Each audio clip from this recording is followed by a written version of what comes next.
ஒரு சிறிய கிராமம், ஒரு சாதாரண குடும்பம், கையில் எதுவும் இல்லாத ஒரு சிறுவன், ஆனால் மனதில் ஒரு பெரிய கனவு இருந்தது. அந்த சிறுவன் தான் டாக்டர் ஏ.பி.ஜே.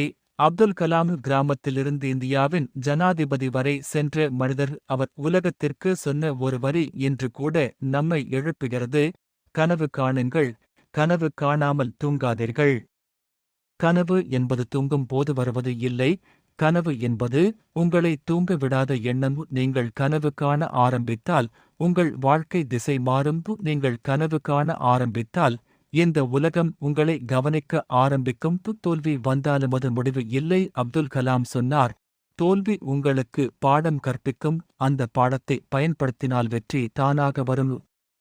இன்று நீங்கள் யாராக இருந்தாலும் பரவாயில்லை. ஏழையா, படிக்காதவரா, யாரும் மதிக்காதவரா, ஒரே ஒரு விஷயம் போதும்: ஒரு கனவு. அதை விட்டுவிடாத மனசு. இன்றே முடிவு எடுங்கள். நான் கனவு காணப் போகிறேன், அதை நிறைவேற்றும் வரை நிற்கப் போவதில்லை. இந்த வீடியோ உங்களுக்கு பிடித்திருந்தால் உங்கள் கனவுகளை தினமும் நினைவூட்டிக் கொள்ள எங்கள் சேனலை மறக்காமல் சப்ஸ்கிரைப் பண்ணுங்க, ஷேர் பண்ணுங்க, லைக் பண்ணுங்க. நாளை இன்னொரு உலக தலைசிறந்த மனிதரின் கதை. கனவு காணுங்கள். உங்கள் நேரம் ஆரம்பமாகிவிட்டது.